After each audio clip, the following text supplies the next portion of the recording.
സെലൻസ്കിയും US. President Donald ട്രംപും കൂടിക്കാഴ്ച നടത്തി. ഫ്രാൻസിസ് മാർപ്പാപ്പയുടെ സംസ്കാര ചടങ്ങുകൾക്ക് മുമ്പാണ് വത്തിക്കാൻ സിറ്റിയിലെ സെന്റ് പീറ്റേഴ്സ് ബസിലിക്കയിൽ ഇരുവരും സ്വകാര്യമായി കൂടിക്കാഴ്ച നടത്തിയത്. 15 മിനിറ്റ് നീണ്ടുനിന്ന കൂടിക്കാഴ്ച ഫലപ്രദമായിരുന്നുവെന്ന് വൈറ്റ് ഹൌസ് വിശേഷിപ്പിച്ചു. ശനിയാഴ്ച ഇരുവരും രണ്ടാമതും കൂടിക്കാഴ്ച നടത്തുമെന്ന് യുക്രൈനിയൻ വക്താവ് പറഞ്ഞു. ട്രംപും സെലൻസ്കിയും തമ്മിലുള്ള കൂടിക്കാഴ്ച ശവസംസ്കാര ചടങ്ങുകൾ ആരംഭിക്കുന്നതിന് തൊട്ടുമുമ്പ് ബാപ്റ്റിസ്റ്ററി ചാപ്പലിന് സമീപമാണ് നടന്നത്.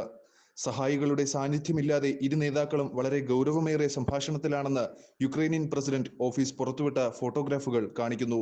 യുക്രൈൻ ജനതയുടെ ജീവൻ സംരക്ഷിക്കുക, പൂർണ്ണവും നിരുപാധികവുമായ വെടിനിർത്തൽ കൈവരിക്കുക എന്നിവയുൾപ്പെടെ നിരവധി വിഷയങ്ങൾ ചർച്ചയിൽ ഉൾപ്പെടുത്തിയിട്ടുണ്ടെന്ന് സെലൻസ്കിയുടെ chief of staff Andriy Yermak പറഞ്ഞു.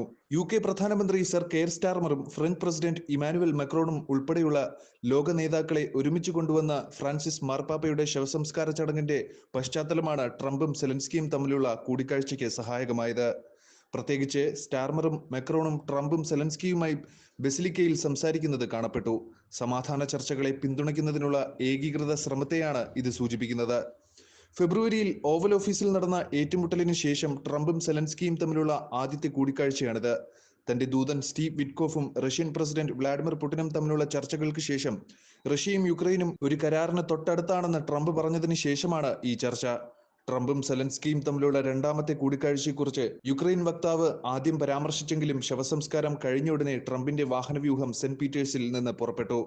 അതിനുശേഷം അദ്ദേഹത്തിന്റെ വിമാനം റോം വിടുകയായിരുന്നു. ദുഃഖകരമായ ഒരു സാഹചര്യത്തിനിടയിലും അനൗപചാരിക ചർച്ചയ്ക്ക് വഴിയൊരുക്കുന്ന കൂടിക്കാഴ്ച സവിശേഷമായ ഒരു പശ്ചാത്തലത്തിലാണ് നടന്നിരിക്കുന്നത്. യുക്രൈനിലെ സാധ്യമായ വെടിനിർത്തലും ശാശ്വത സമാധാനവും നേതാക്കൾ ചർച്ച ചെയ്തു. സംഘർഷം പരിഹരിക്കാനുള്ള ശ്രമങ്ങളെയാണ് സൂചിപ്പിക്കുന്നത്. സാധ്യമായ രണ്ടാമത്തെ മീറ്റിംഗിനുള്ള പദ്ധതികൾ തുടർച്ചയായ ആശയവിനിമയവും പരിഹാരം കണ്ടെത്തുന്നതിനുള്ള പ്രതിബദ്ധതയുമാണ് സൂചിപ്പിക്കുന്നത്.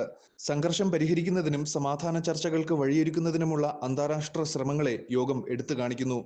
Prince William, Indian president Droupadi Murmu എന്നിവരുൾപ്പെടെ ഏകദേശം 4 ലക്ഷം പേർ പങ്കെടുത്ത ശവസംസ്കാരം ഫ്രാൻസിസ് മാർപ്പാപ്പയുടെ പാരമ്പര്യത്തിന്റെ ആഗോള സ്വാധീനം എടുത്തു കാണിച്ചു.